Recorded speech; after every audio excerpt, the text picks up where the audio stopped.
Jeffrey Langat niwe wambĩrĩirie kũgĩa na gĩikaro na kamĩtĩ ĩno ya mbunge ĩgiĩ watho agĩtetera thitango iria arĩ nacio kũrĩ makomicona na IEBC arĩa mareganire na moimĩrĩra ma gĩthurano kĩa mweri wa kanana mbere ya JLAC nake gwĩkinya gĩikaro-inĩ gĩkĩ gũtetera thitango ciake kũrĩ makomicona na So help me God. Matarĩirie kũrĩ na kĩonereria gĩtarĩ na nganja atĩ komishona ya ana arĩa nĩ Irene Masit, Juliana Cherera, Francis Waderi na Justus Nyang'aya nĩ magararire watho na mĩhĩtwa yao ya wabici nĩ ũndũ wa kũnyitanĩra na mwaho warĩ kĩhĩtahĩtano-inĩ gĩa gĩthurano. Do you think there is any connection to whatsoever on the conduct of the commissioners? Do you think these commissioners were acting or have been acting in the behest of certain politicians in the country?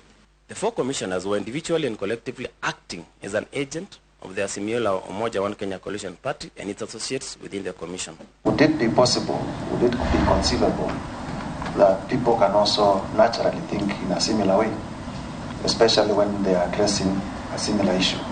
To the extent that they issued strikingly similar statements with a contestant in a presidential election contest, that they were acting as referees over cast aspersions as to their impartiality.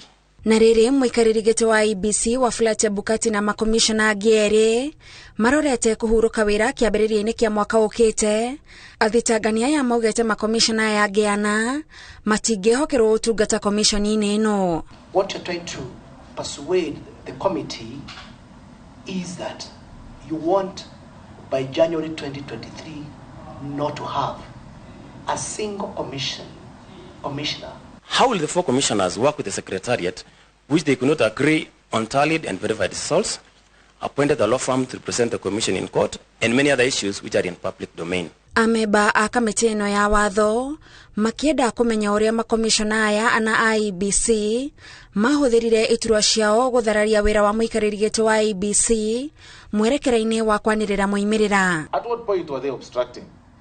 Did they succeed to obstruct? Eventually they expressed themselves, but there was no obstruction. So how did they obstruct? At what state did they obstruct?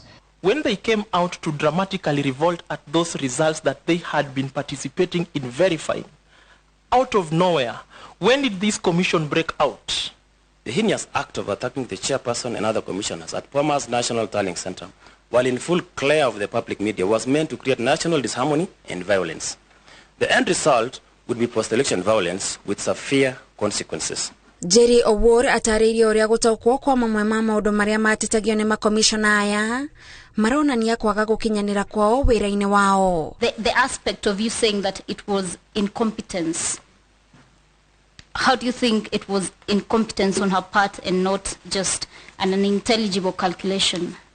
To the extent that inevitably you will find that the 4 commissioners reckoned that the 50% plus 1 constitutional threshold or legitimacy test should be used, you must reach the inevitable conclusion that they had inability to successfully administer an electoral process that was subject of their conduct. Kamĩtĩ ĩno rĩu ĩgakorwo na ciikaro igĩrĩ kiumia gĩũkĩte na makomishona ana IEBC arĩa mathitangĩtwo kũrĩa makaheo mweke wa gwĩtetera kumana na thitango iria imagũmĩire. Ngĩribotera Inooro TV, njĩtagwo Gathoni Wanjihia.